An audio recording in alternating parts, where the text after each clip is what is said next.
God Family Country, how you guys doing today? Want to talk about the debate. I watched the debate with my daughter. We're kind of watching it, texting back and forth, and listening to the mudslinging and hoping to hear about some policies, hoping to have some tough questions answered, and hoping to have some truth being told. But I was super disappointed because, number one, it felt like, and I'll just be honest with it, Trump definitely stepped on his own toes a couple of times, and it seemed like it was easy to bait him on certain things. I'm not sure why he was easily baited. And you see, it seems like what Trump was doing was arguing with the moderators, arguing with the question, being attacked by the questions, and then dealing with Kamala. And it all kind of came together in this ball of bash Trump. And I'll tell you the reason why. There was a couple of times where Trump was fact-checked and Kamala was not fact-checked. And that's what I'm going to show you guys here tonight, is that perception is everything. Nobody cares. You know, I picked up a magazine today from the store. And this magazine was for people of one type. Right? It wasn't Democratic, but it was a race. And so I picked up the magazine. I was looking at it. They were already talking about the upcoming election. And you could see that there was no unbiased. There was just this, we've already decided that we're not going to bring you the news. We're going to bring you our agenda. And I saw a lot more of that going on. And the reason why I think that's a concern is because I want to go on record to say that I feel like the last debate, as horrible as it was for Democrats, and as eye-opening and eventful and historical because it changed everything. We had a president drop out of the race or be forced out of the race. It really seems like that. If you go back and play everything, and then you have a media covering that up, and you have people like me, you're going to get around to people, but a lot of times we're just talking to echo chambers. I wanted to show you I wanted to debunk a couple of lies that Kamala told, because Kamala, and here's the reason why. Kamala got on the debate and said, what you're going to hear a lot tonight is a lot of lies. And she was referring to Donald Trump. And so when someone says something like that, they're saying, hey, look, this person, they're a liar. I'm going to tell you the truth. You need something that's a change. Well, I'm going to debunk a couple of her lies. And the lies that she said that Donald Trump was saying about her, I'm going to show you were their truths. And I'm not going to show you, I brought receipts. I'm not going to show you any maybe that was what she was saying. No, I'm going to show you what it was, exactly what she was saying. But first, I want to get into this thing about Donald Trump. So see, Donald Trump for the last 8 years has been fighting this claim that he's racist, right? Now, I don't know Donald Trump personally, but just kind of looking at his past before it was popular, in 1999, you can Google a video with Jesse Jackson, and he's sitting on a committee where they're trying to put together real estate deals with African-American community and African-American leaders. And Jesse Jackson is praising Donald Trump. Donald Trump is during this time partying with people of all races. And it doesn't seem like he's meeting with Oprah. It doesn't seem like Donald Trump is considered a racist in the industry. And he feels very comfortable. I would think someone that was racist would want to hang out with people of their color, not hang out with all races and just kind of have a good time. Kind of if you were looking at what Donald Trump did. So this whole race issue that they keep bringing up, I want to play a video. In the compilation, it's hard to find, but it's a compilation of Trump being asked over the years, over and over again, about these racist people that want to vote for him, that are saying that they're for him, and he's constantly disavowing them, saying, hey, I got nothing to do with them. And I don't think these videos are in there. I think one of them is, but In the 2020 debate, he was asked if he would once and for all disavow these racist people. And it was by the commentator who knew that he's been disavowing for them a long time. I was curious. I was wondering, why would they ask a question that they know and they have receipts for? Donald Trump on record several times saying, hey, look, this is not true. Because it's kind of a you're damned if you do, you're damned if you don't scenario. So what they do is they create this story, and if you say something, it really doesn't matter. And if you don't say something, it really doesn't matter. The narrative has been pushed out there for everybody to see, and they're just going to hear the accusations over and over and over again. And then you get groups of people talking about them. Then you get people in power, people in authority. You get the media on this channel and the media on that channel. And before you know it, you got a story, you got some propaganda, and you're pushing it forward full force. I really think that is dangerous, and it is really a disservice to America and Americans. And so what I want to do is I don't know Trump personally. I don't know Kamala personally. I don't know Biden personally, although he's out of the race. But what I want to show you is I want to show you at least what we can know, what we can see. And so that's why I gave you the basis for seeing Trump. If you look on YouTube and search Jesse Jackson 1999 Donald Trump, where they're working together. And I really think that these are key important things because it builds a habit of a timeline and a habit. And I just really don't see what everyone else sees. And here's where I started in 2016. It was the first year that I really started paying attention to politics a lot more than ever. And I was listening to politics differently than I had ever before. I wanted to know what the truth was. So what I did is I started paying attention. And I started noticing that the media was attacking everything and anything that Trump did. So after 2016, I started paying attention a lot more to the media. I always knew that the media wasn't truthful, and they really blew things out of proportion.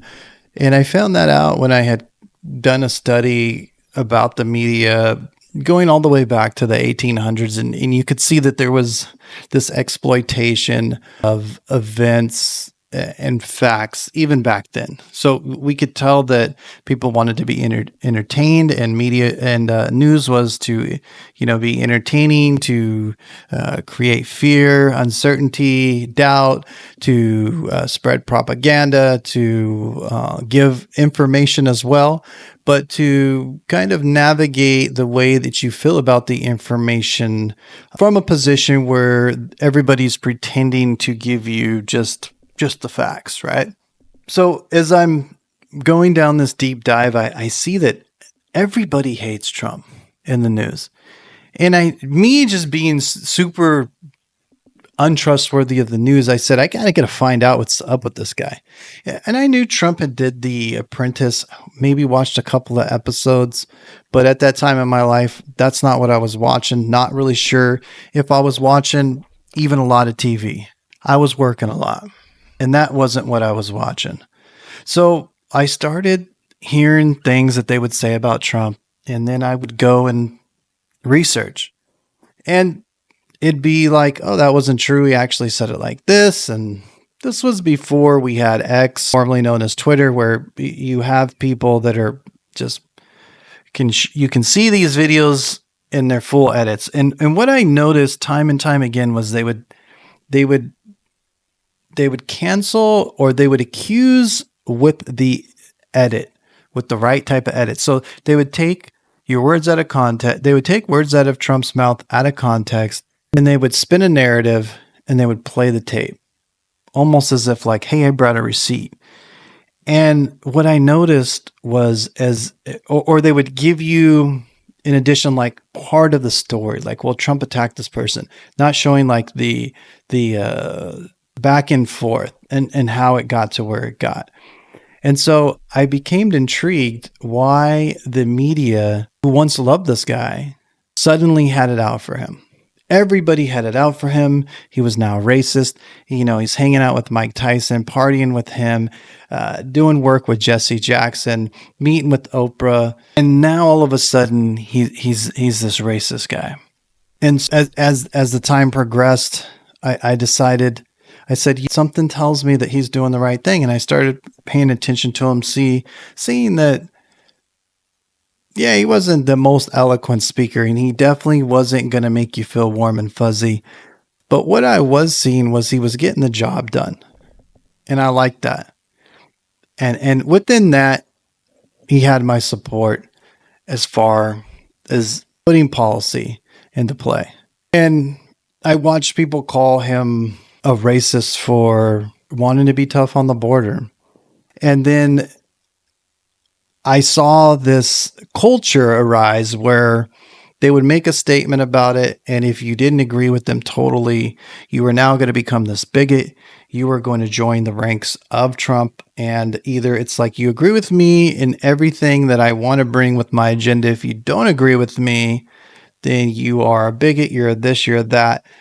And then I just really decided that I was going to be separate from the left. I started becoming disenfranchised as far as like independently looking at both, and saw like this extreme left and extreme right, but really a disgusting extreme left.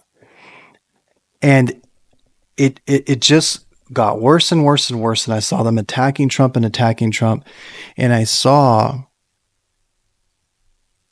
came to the realization that they're all doing this for a reason. And I don't think it's, from my conclusions of doing the research every time they would make a claim against Trump, what I would find out is there was always more to the story. And it was always a half truth, and or not even a truth at all. It was an edit to make a truth that didn't exist.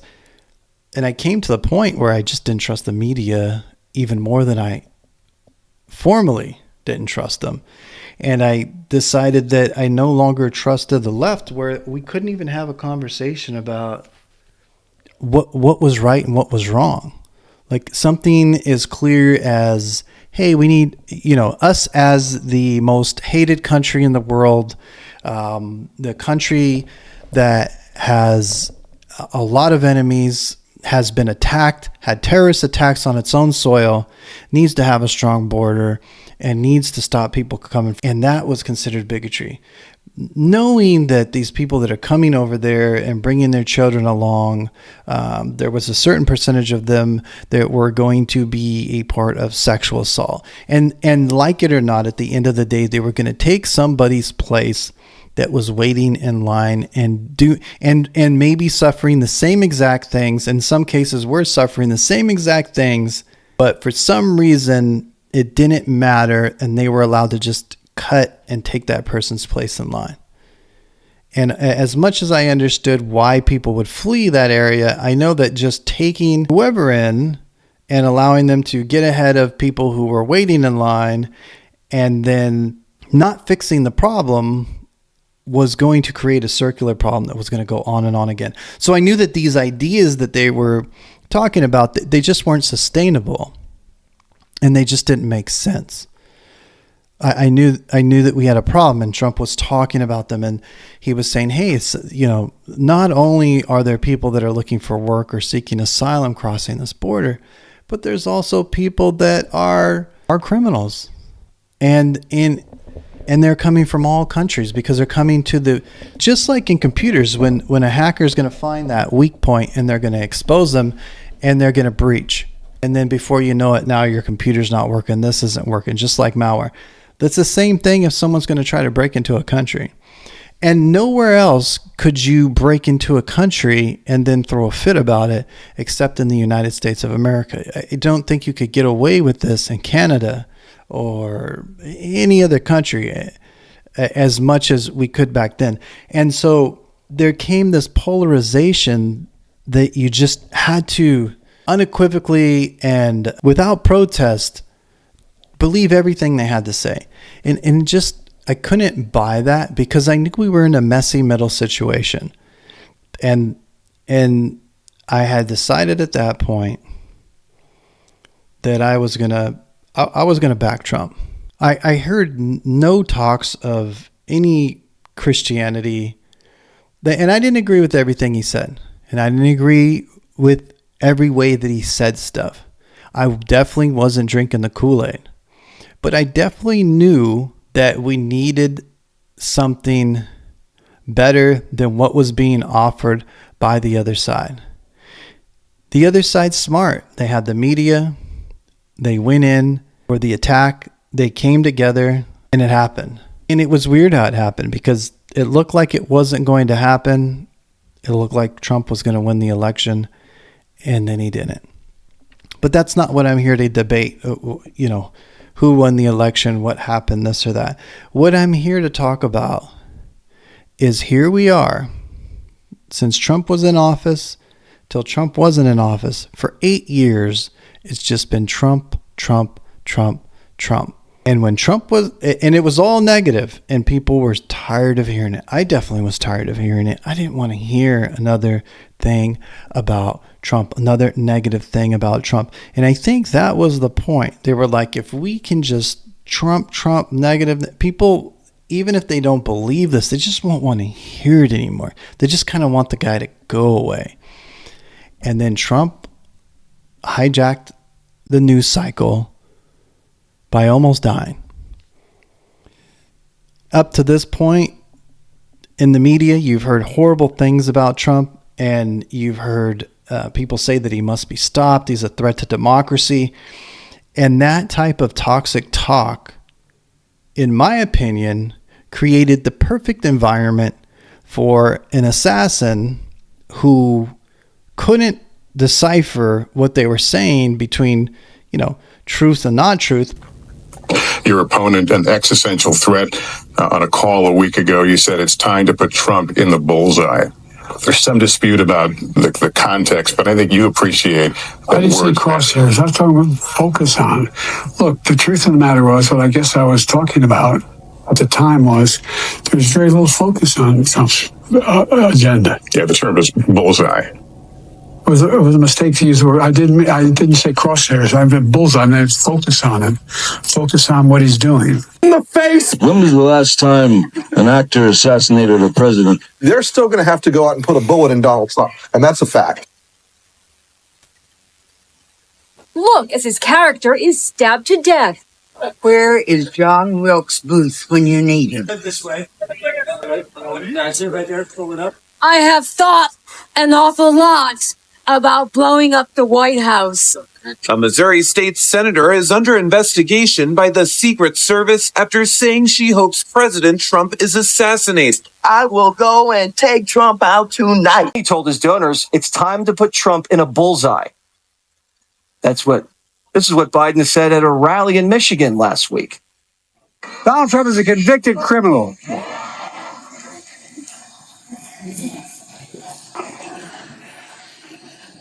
And I mean this from the bottom of my heart. Trump is a threat to this nation. But Trump is even more dangerous now. No, I'm serious. He's unhinged. And he snapped. He says if he loses, there will be a bloodbath.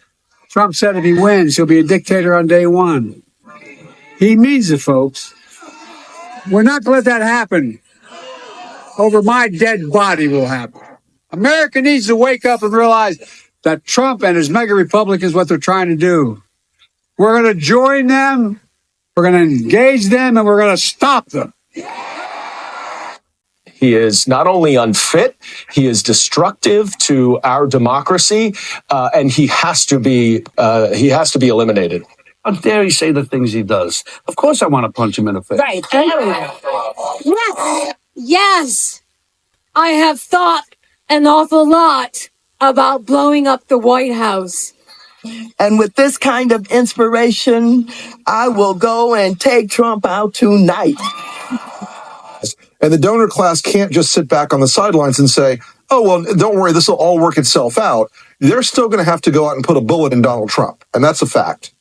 We don't know if this guy was motivated by anything Joe Biden, the Democrat, said, and we probably won't know anytime soon, but it was only a matter of time before someone acted on this looming threat to democracy. A few months ago, Benny Thompson introduced a bill intending to strip Trump of his Secret Service protection. Quote, the Disgraced Former Protectees Act would determinate Secret Service protection for individuals who otherwise qualify for it upon sentencing following a conviction for a federal or state felony. This measure would apply to former President Trump. After Trump was shot, one of Benny Thompson's staffers posted this: "Don't miss next time." But I mean, if we're going to be honest, even educated people who allegedly have no mental instabilities couldn't decipher. But you have an assassin who's hearing the president of the United States and all these people say these things about Trump, that he must be stopped. He's a threat to democracy, can destroy him. And you have somebody then climb a roof and try to take the president out. And when he didn't die, when he turned his head, he hijacked the news cycle. He already had beaten Biden so bad in the debate, but they were still talking their smack. But this, they had to speak on it. And there wasn't something bad they could say about Trump about this, because he was almost smart. And believe me, they tried, and actually they did, where they were like, oh, look at the bandage. It's not a real shot. He didn't get hit with a bullet. You name it, they were still out there throwing mud. But they even knew that there was a limit to what they could and couldn't say at that point. So what happens? Well, what happens is they realize that the news cycle is hijacked, and Trump's going on all these interviews talking about the assassination in detail. And so Trump just keeps opening up this onion layer as they're trying to figure out who the shooter is, why it happened, and how Trump felt about it, how close it was. People in the stands who were the backstop to the bullets, where somebody lost their life and 2 people were injured. So there was a news cycle that now Trump had for the first time in 8 years that wasn't negative. They were still putting out negative stuff, but they had this positive that they had to keep in, because, you know, there was questions about how did this happen and all that. So it was the aftermath of the attempted assassination where they now had to do their due diligence and report on the news begrudgingly. But then the Democrats grabbed it again. This is chess, not checkers. I have to tip my hat to them. Biden dropped out the race, and that news cycle got re-gripped, re-picked up by the Democrats, and it was back to business, and they pulled it off. And what I saw in the first debate seemed like it was a fair debate. And what I saw in the second debate was not as fair. The moderators were fact-checking Trump, didn't fact-check Kamala, and there were easy fact-checks too, so it wasn't like this wasn't a easy fact-check. And they were asking questions that pinned Trump in a bad light and made him defend himself, had Kamala attacking him. So it looks like Trump joined a discussion where he pretty much was the bad guy who was defending himself the whole time, and then we were watching it. So it didn't look good. And so I saw, okay, well, we can't even have a fair debate. And why? Your answer is as good as mine. I mean, obviously we know why. The answer is to win, right? Own the news, own the cycle, and put Kamala in a position to run for president when she was the first presidential candidate to drop out. She was the candidate to say that things about Joe Biden and race and where he stood, but then went and joined right up with him. And the switching of policy with Kamala, can see the same trail of like this switching of stances where she really doesn't have a stance, just kind of goes back and forth. Let's talk about Trump and racism. And so I'm going to play a video for you guys. We're going to grab this video, and I think it's going to be the other one. It's a little bit less huge here. All right, so we're going to watch this video, and it's President Trump condemning white supremacy compilation. And the reason why I think this compilation is going to be good is because it's got a date right here. See that date? It says February 14, 2000. Well, let's watch Trump through the years have to answer the same question again and again. Now, you've never known that he's answered this question this many times. You've just known that they have accused him of being racist over and over and over again. And the crazy thing about it, they never brought up the fact that Biden said, if you don't vote for me, you're not black.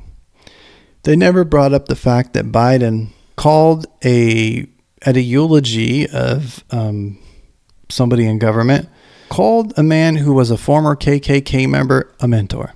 You know what? If Trump would have did that, and I get it, people can change. I watched some old white men change. I helped have conversations that invoked that change. So I'm not knocking that because I don't know the dude. He could have changed. And yeah, but I can tell you right now, they had that information on Trump. He called a KKK member a mentor, it'd be over. If they had that, if Trump said, hey, if you don't vote for me, you're not black, it'd be over. So rules for thee and not for me are in full effect. And so it's this type of muckery and daily it's this type of so much in your face that I was like, there's no way that people are not able to have this critical conversation. But quickly you can go in the comments, and after you can see, oh, Trump's a liar, this and that. And I'm like, do they know that Kamala lied? And so I went in seeing if I could finalize. So let's watch this first one where Trump's been defending this statement for 8 years after doing more for, I want to say, the race or different races than I want to say Biden. And I want to say Kamala, because Kamala, there's some seedy stuff there with Jamal Truelove, somebody who she wrongly convicted, and a lot of other convictions, and a record that just to me doesn't show her really doing much for a race. Where I can see Trump, where he worked on special projects or did things for all black colleges, and it was specifically for somebody of another race, which, hey, that's cool, man. I think that me personally, you're always going to hear this from me, and a lot of people, everyone's allowed to believe what they want. I'm all for human beings. Just everyone's a human to me. That's how I'm going to raise my family, to treat everybody. Because if you realize that everyone's a human being, then you stop treating them for their differences based on their eye color, their skin color, very, very silly things. So I don't take a lot of stock in something that I had no control of, or someone else didn't have control of. And I think that's how we kill racism. So let's watch Trump as he disavows over and over and over again the fact that he isn't racist. Are you willing tonight to condemn white supremacists and militia groups? Sure. You've got David Duke just joined, a bigot, a racist, a problem. I'm not looking to repudiate David Duke. Sure. David Duke and robocalls are out again, the white supremacist movement supporting you.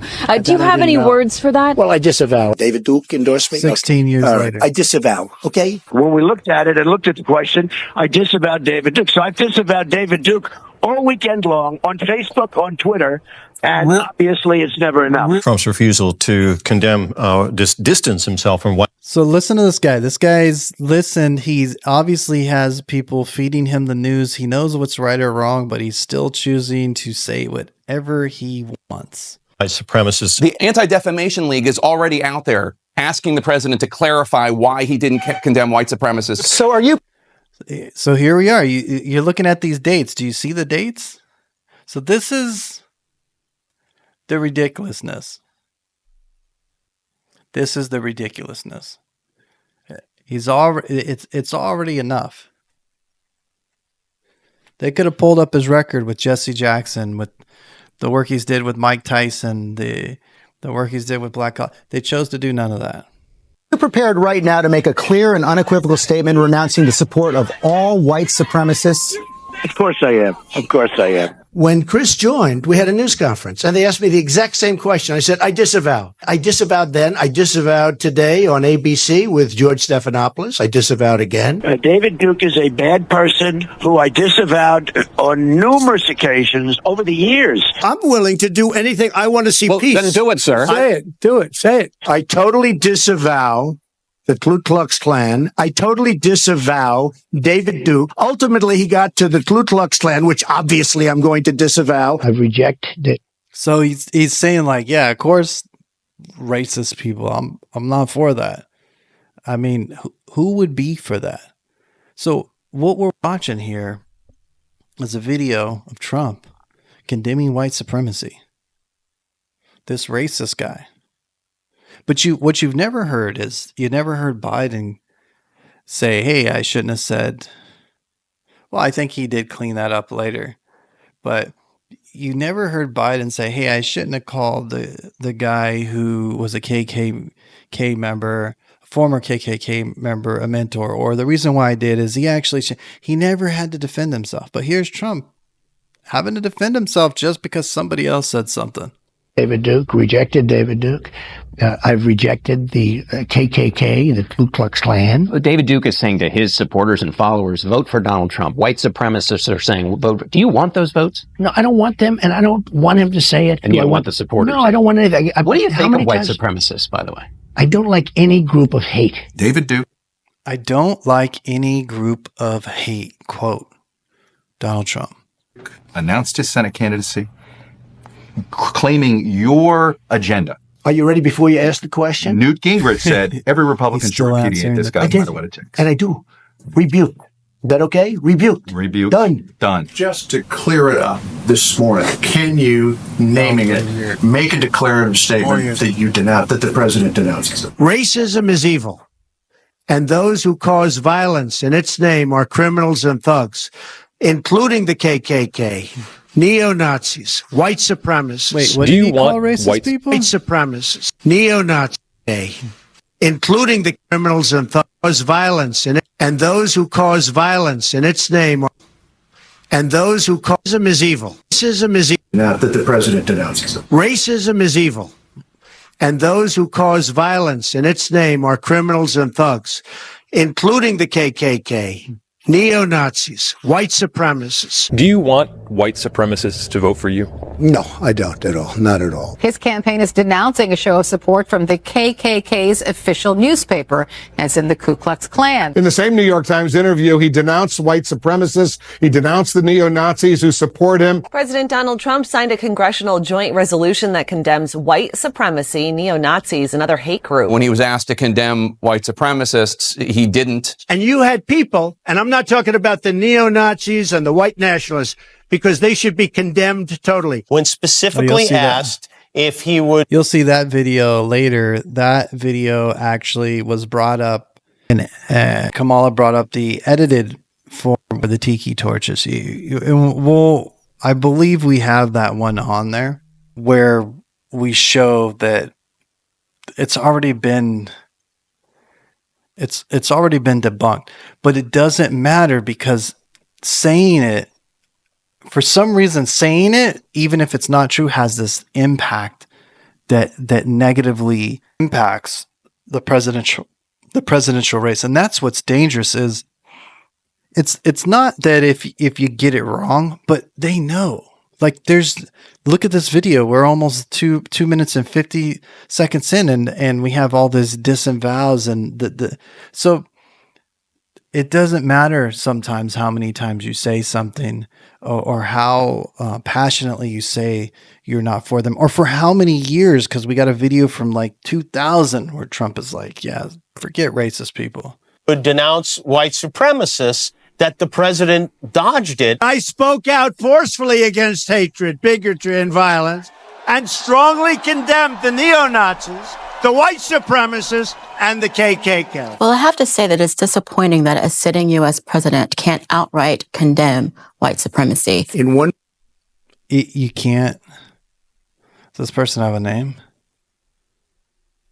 God, that's super unintelligent. U.S. president can't outright condemn white supremacy. in one voice, our nation must condemn racism, bigotry, and white supremacy. So you see, she made a comment in 2020, and maybe it's not her fault, but it is, because now she's seen this video. She must have saw that she made a comment in 2020, and Trump made a comment in 2019, doing exactly for the umpteenth time what she said he didn't do. Now, number one, it's drinking the Kool-Aid and not believing anything else. And so you know how those people are. There's nothing you can tell them. And that may be that. But those type of people don't need to have a platform on media spreading lies when the media is there to give you information.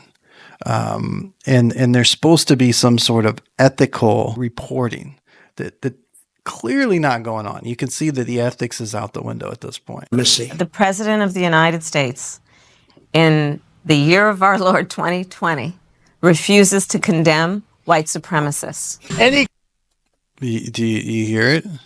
group of hate, I don't like it. Any group of hate, I am, whether it's white supremacy, whether it's any other kind of supremacy, whether it's Antifa, whether it's any group of hate, I am very concerned about it, and I'll do something about it. So you see this video right here. He has yet once to condemn white supremacy, the neo-Nazis. He hasn't condemned a darn thing.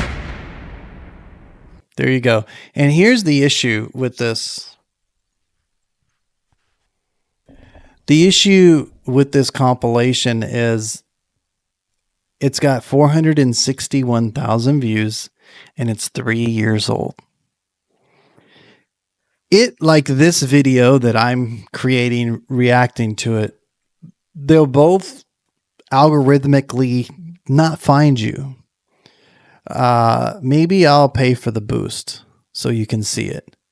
I mean, the media myth Debunked is a compilation of President Trump condemning and disavowing white supremacy over and over and over again. And the media, news reporters, and politicians, despite ignoring what Trump said and reiterating something that they know at this point is a lie. And that is, to me, dangerous. Whether you're right or left, we shouldn't be doing that. It's just not, it's not right. It's not going to bring our society forward or where we need to move. So let's move on. I want to play something where I want to play a conversation next. Let's see here. I'm going to play a conversation next. And the conversation is Robert F. Kennedy after the debate between Kamala and Donald Trump. Robert F. Kennedy comes in and gives a very interesting perspective on the debate. Let's have a listen. Checking Donald Trump.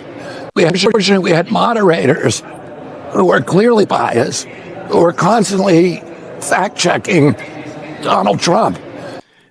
If you watch the whole debate, like I did, you could see that they were fact-checking Donald Trump, and that's what we're going to get into. We're going to get into the fact-checking, and I'm going to show you some stuff that I found in about 15 to 20 minutes after the debate that they could have easily have found and had people searching in real time to debunk Kamala, but they only tried or attempted to debunk Trump. But none of these kind of whoppers that the vice president was saying, and none of her failure to really explain that, answer that first question, that very, very critical first question. They simply sat there on the sidelines and allowed that to pass. Fortunately, we had moderators. There you go. That was the issue that I saw with the debate. It wasn't as clean as the prior debate. even if Trump would have lost the debate, if those moderators would have been asked questions that were not loaded and meant to steer the emotions and the agenda for the evening, I think that it could have potentially had a right to be a great debate. And here we are. If you remember earlier, Trump was like, "Oh, this news company, they're not really a great news company. I don't really want to go on ABC." And we can see why. Now we can see why. So once again, people were saying, "Oh, he's just afraid. He's afraid of losing this and that," and they're still saying that. But I wouldn't want to be being debated by somebody who would just fact check me, not fact check the other person, and would ask questions and almost always a negative light towards me, but not towards Kamala. It's just not. It's not a fair debate. It's not an unbiased debate. It doesn't allow the Americans to look at the policies at hand and make a decision. So what I look at first is one of the claims from Kamala. We're going to call it lie number 1. Kamala wanted to bring up Charlottesville, where there was a mob of people carrying tiki torches, and they were spewing anti-Semitic hate and saying the president said that there were fine people on each side. And he did say that, but it was taken out of context. He was saying there's people that were here on this side and people were on this side, they were fighting. And then there were some crappy people that were also on this side. I don't want to have anything to do with them. But they edited that part out and said there was fine people on both sides in there. So it looked like when he was mentioning that there was those some crappy racist people on one side, they made the edit seem as if he was saying, hey, those guys were okay too, which they weren't. And all you had to do is play the whole soundbite or not edit the soundbite to make him sound like he was supporting their racist agenda. And Snopes debunked this claim and stated he was referring to protesters and counter-protesters, not neo-Nazis and white nationalists, who he said should be condemned totally. Again, here Trump is having to say the same thing over and over again. I don't think anybody would be in a great mood if they had to go through what he was going through. Let's remember Charlottesville. Tell us, Kamala. Now watch her. Watch how believable she sounds. Where there was a mob of people carrying tiki torches, spewing anti-Semitic hate. You see that the mouth movements there? And what did the president then at the time say? There were fine people on each side. So we're going to play the response video now. So you're telling me the vice president of the United States knew about this talking point, and nobody, she has access to highly classified information, knows about things that you don't even know about the United States, that on a very top secret level, can't find the video that I'm about to find. You really believe that she made a mistake, oops, or is this intentional? And that's the question I want to get somebody, not someone who already knows what I'm talking about. And we're just sitting here looking at this and kind of looking at the ridiculousness of it all. But the person that's watching this that maybe believes everything Kamala's saying and is just waiting for me to show you the receipt so you can find some sort of way to debunk it. But here's the receipt. So she said that you heard what she said about it, right? Here it is, where she got angry. Spewing anti-Semitic hate. And what did the president then at the time say? There were fine people on each side. And you had some very bad people in that group. But you also had people that were very fine people on both sides. You had people in that group, excuse me, I saw the same pictures as you did. You had people in that group that were there to protest the taking down of, to them, a very, very important statue and the renaming of a park from Robert E. Lee to another name. And you had people, and I'm not talking about the neo-Nazis and the white nationalists, because they should be condemned totally. But you had many people in that group other than neo-Nazis and white nationalists. So he was saying, hey, there was two people. One people historically wanted, they liked that statue. It had nothing for them to do with racism. And with America, unfortunately, everything in our past has racism. You know, we have a history of racism, and we have racism now. We even have racism that is not even considered racism. You could be racist towards somebody, and because of this new fake definition, you're not being racist to them. But me, more of a common sense type of guy, you know, racism is racist. Anybody can be racist, and it's best to not be racist. It just doesn't make any sense. It really doesn't. And here we are. Here's lie number one. You saw the claim, and I showed you the proof debunking it. He clearly said it. And if the news reporter would have been successful in cutting him off right then and there, and he would have been detracted, which happens, I saw it, they would have had a really good soundbite, and he would have had to try to walk that back the whole time. So let's look at what's next. What's next? People in that group. But you also had people that were very fine people on both sides. You had people in that group, excuse me, I saw the same pictures as you did. You had people in that group that were there to protest the taking. So let's see what some of the people had to say about that. It says, when and where did she buy it? What kind?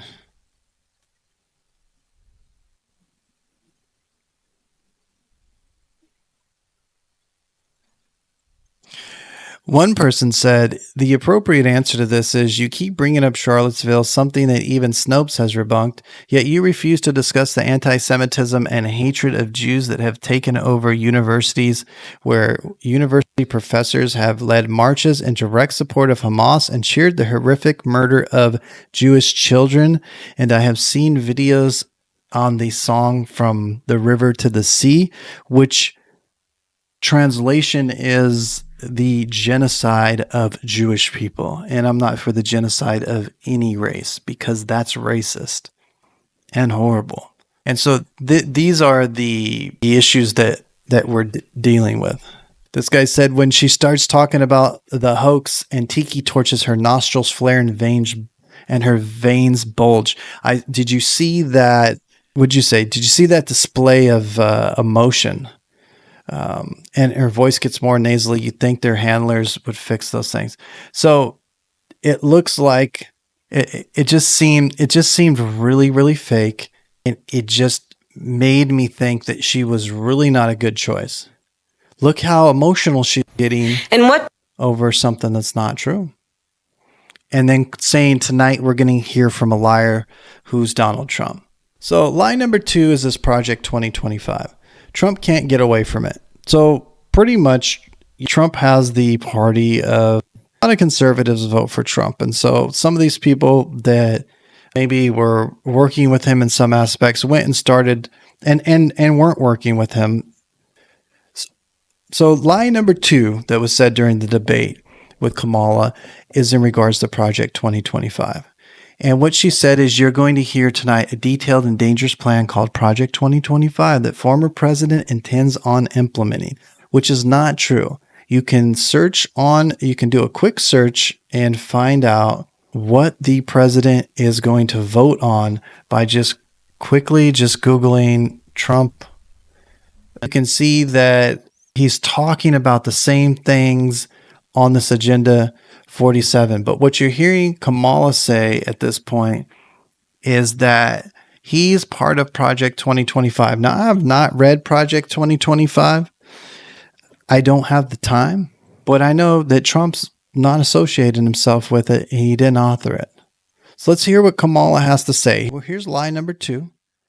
And it's Kamala claiming that Donald Trump has a plan called Project 2025. On this debate tonight, you're going to hear from the same old tired playbook, a bunch of lies, grievances, and name calling.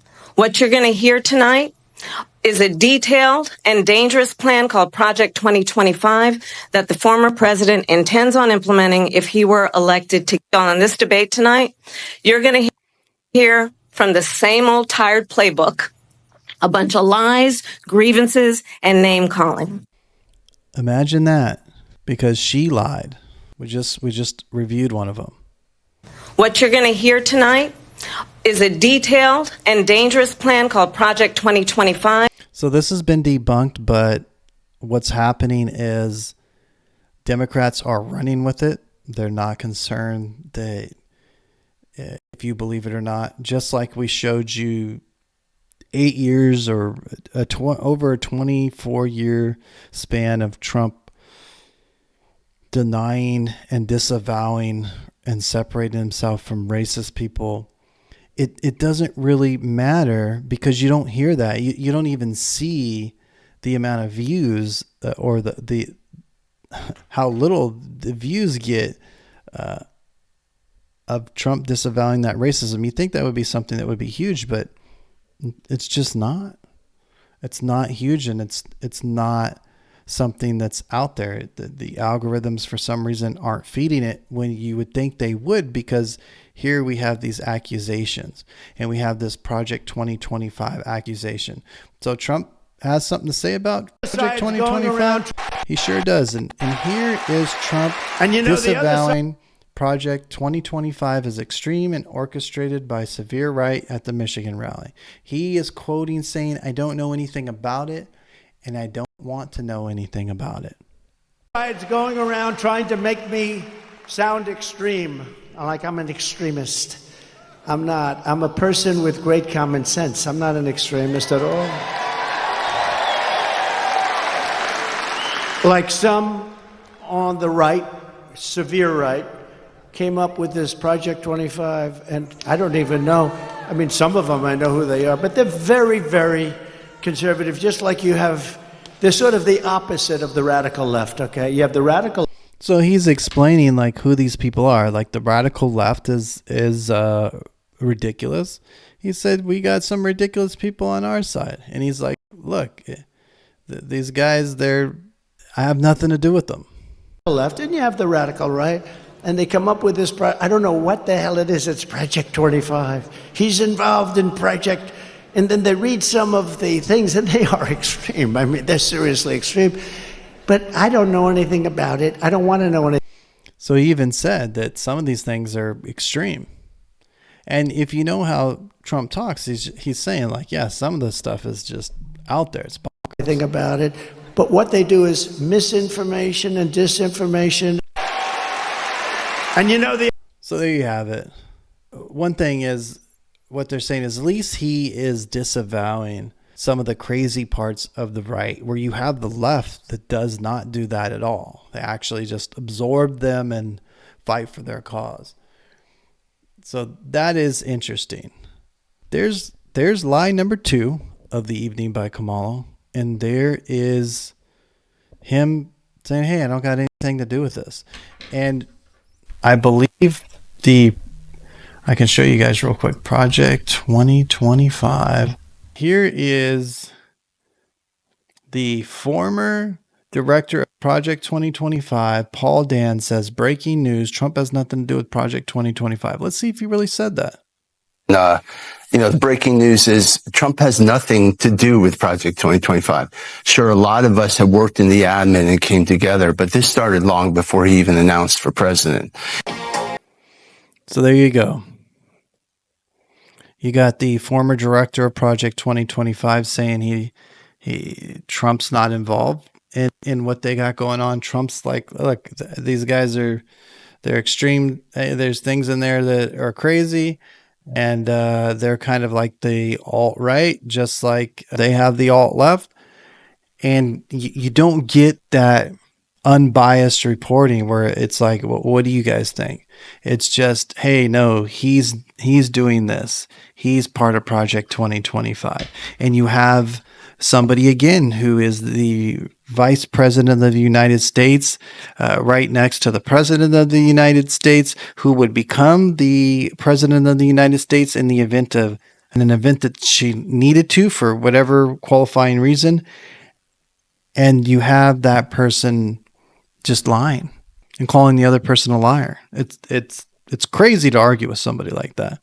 So here is my last claim of the night, and it has to do with fracking. So Kamala made a claim that she will not ban fracking. Kamala made during the debate between Kamala Harris and Donald Trump, she said, I will not ban fracking. Donald Trump says she will ban fracking. She will do it on day one. And she didn't get to finish part of that debate, and I don't have that video clip pulled up, but she waited until it was her turn again and said, let me tell you something. I did not say that. If you go back and watch the debate, or you watched the debate, what you saw was Kamala stop and just reiterate how this ban fracking was just a lie, and Trump is just this big liar, and it's not true. So let's hear her at least say that she will not ban fracking, and then let's see if she actually did say it before. I made that very clear in 2020. I will not ban fracking. I have not banned fracking as Vice President of the United States. And in fact, I was the tie-breaking vote on the Inflation Reduction Act, which opened new leases for fracking. I made that very clear in 2020.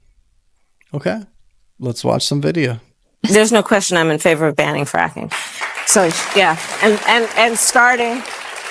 and starting with what we can do on day one around public lands, right? And then there has to be legislation. But yes, and this is something I've taken on in California. I have a history of working on this issue. And to your point, that we have to acknowledge. The question was, will you commit to implementing a federal ban on fracking on your first day in office? And her answer was, there's no question I'm in favor of banning fracking. So, yeah. There's no question. I made that very clear in 2020. I will not ban fracking. I have not banned fracking as Vice President of the United States. There's no question I'm in favor of banning fracking. So, yeah, and starting with what we can do on day one around public lands, right? And then there has to be legislation. But yes, and this is something I've taken on in California. I have a history of working on this issue. And to your point, she also has a history of lying, unfortunately. And that we have to. You know what's the scariest part of this is that she's lying? Is that it doesn't bother her. And number two, she used to be a DA. And I just really felt and I know how the system is. The DA is going to try you, and the DA is going to want you to cop a plea most of the time, because they're going to offer you less if you take a little bit, because they're not in the business of losing. And if you don't got the money for it, you may cop the plea. But what is really scary is that as she was a former DA, and she's saying adamantly that she never said, I've made it very clear. And here I'm pulling up a video where it's not so clear anymore. And we got lie number 3. Just acknowledge that the residual impact of fracking is enormous in terms of the impact on the health and safety of communities. Yeah. So thank you. There's no question I'm in favor of banning. So there we go. There's no question. Even a joke about it. But what's the first thing we need to do to give us all some relief? Well, let me start by saying this. Climate change is the single greatest threat facing our world today. That's why I am committed to passing a Green New Deal, creating clean jobs, and finally putting an end to fracking once and for all. Mama Kamala just don't give a frack. Hot button issues that we could touch on. There you guys go. For me, 3 strikes, you're out. You heard her. What you're going to hear tonight is a lot of lies. And you heard them. And it's really unfortunate, because I really felt like they both could have came to the stage, and the moderators could have been the moderators instead of stacking the cards against Trump, and had a good debate and let the people decide. But instead, they were so concerned with losing because they pulled Biden out of the race that they were willing to do anything for the win. And so is everybody who's on their wave. You read the comments, people don't care. They don't want to do this type of due diligence because it doesn't emotionally agree with them. And that's all I got for you guys tonight. I guess I got baited into speaking about the debate again, which I really just wanted to watch a good debate and say, hey, these people had some good points, these people didn't. Some of the things that I think Trump got baited a lot in the debate, and I think he fell for, I mean, it's kind of hard to say he fell for it, but he kind of got guided into a lot of pitfalls, but at the same time, he did fall for some pitfalls. I think if anybody's going to be a great debater, they're going to watch that debate and see the mistakes that they made. At least I would. As a professional, someone who's passionate about what I'm doing, I'm like, okay, what are the people hearing? What I get it. I got my group of people, but what about these people that are on the fence? What are they hearing? And he had an opportunity when Kamala had, I'll tell you what, off the top of my head, when Trump got accused of being a felon, what he should have said was, and you wrongly convicted people. It was right there. There's a story of Jamal Truelove that's been suppressed on the internet majorly for years. I knew about it in the 2020 election, and it was a deal breaker for me. I saw what happened to the guy and what he was saying, Kamala laughing at him, and hearing just about a couple of other cases, and her never, despite them being so wrong that they had to award him $13 million, of her never just coming as a decent person and saying, hey, you know what, my bad. And she still hasn't done that to this day. And when she's talking about coming together and making these changes for America, and we need less of the old and we need this new, I'm not convinced. And the reason why I'm not convinced is you got loose ends that you won't even tie up. You got a guy, he's out there making noise. She's the vice president of the United States. She knows everything that's being said about her. And he's one of the main points that's conveniently, algorithmically not a factor. That's a deal breaker for me as well, especially when you're going to try to come and pivot. When you're going to try to come and pivot on this pedestal of honesty, integrity, and bringing this change, but you're not willing to make the changes. And when you're calling someone else a liar, but you're over here lying on things that the vice president of the United States should definitely know, I'm super concerned. And for me, it's 3 strikes, you're out. And those were the 3 strikes for me. I really wish that, I wasn't going to vote for her anyways, but I really wish that they could have had a good debate. What's wrong with saying, hey, you know what, you don't align with my values, but I still want to hear what you have to say. Maybe you will. But the left hasn't spoke about anything in regards to Christian rights or anything having to do with being a Christian in the United States of America. And to me, that's important.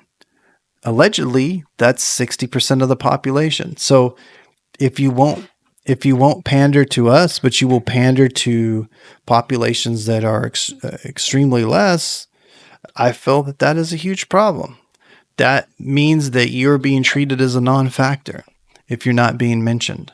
And I guess if you're going to make a vote, I would ask you where your moral compass aligns with. Not with the attitude, because we can tell, one can easily say, hey, I don't like the way Trump talks. He's nasty.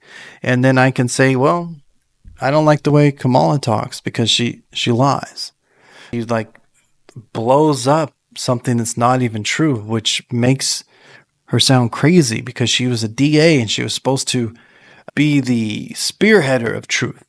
And ABC not allowing them to debate and stacking the questions against Trump, it just made it look like they're so desperate to win. It really translated to that for me. And And I was just at the end of it exhausted as far as listening anymore. It fatigued, I guess I would say, at listening to the full debate and not wanting to hear anything else. So when they called for a second debate, I wouldn't, if I was Trump, I wouldn't do the debate. I would just do town halls at this point, because there's no point of doing a debate that's going to be stacked against you and is going to just talk about the negative accusations. You're forced to defend yourself all night while somebody else gets to accuse you as well and say how they're going to do a better job than you. It's a lose-lose situation. You saw what happened the first time. He said it wasn't going to be a good idea, and it wasn't. Now, if Donald Trump would have came in there and lost, and if the moderators would have been fair, Donald Trump would have came there and lost fair and square, or not done as well, which at a couple of points he didn't, like bringing up the dog eating. Like, I would have went somewhere else with that. I think that there was another point and he missed it there. And on abortion, they both didn't answer the question. She didn't answer about the 9 months, thought it was ridiculous, and Donald Trump answered the question in a way that they wanted him to say a yes or a no. You ever been in an argument with anybody and you're like, no, I just want a yes or a no. So that was kind of slippery on both of their points. Now, could I argue why Donald Trump had already answered that? And does Donald Trump have a habit of not wanting to answer the question the way people want? Absolutely. But so does Kamala.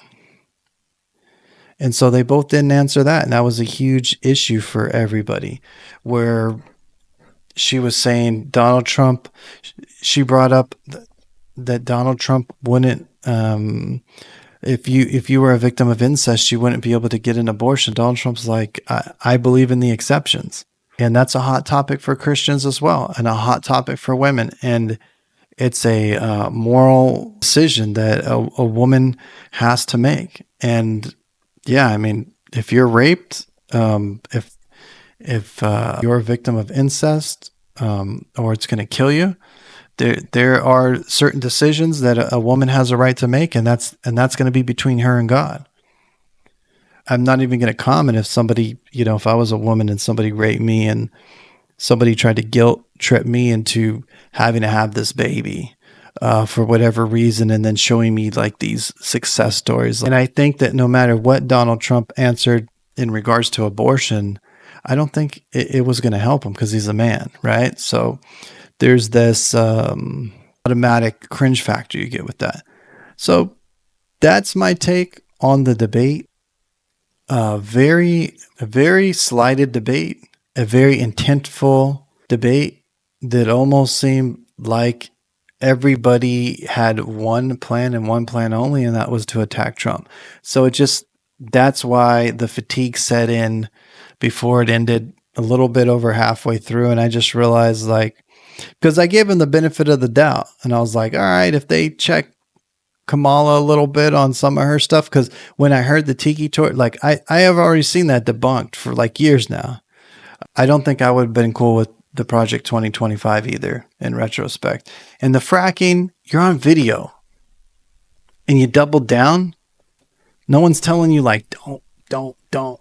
But when I walked away from it all, what I came to the conclusion of was this.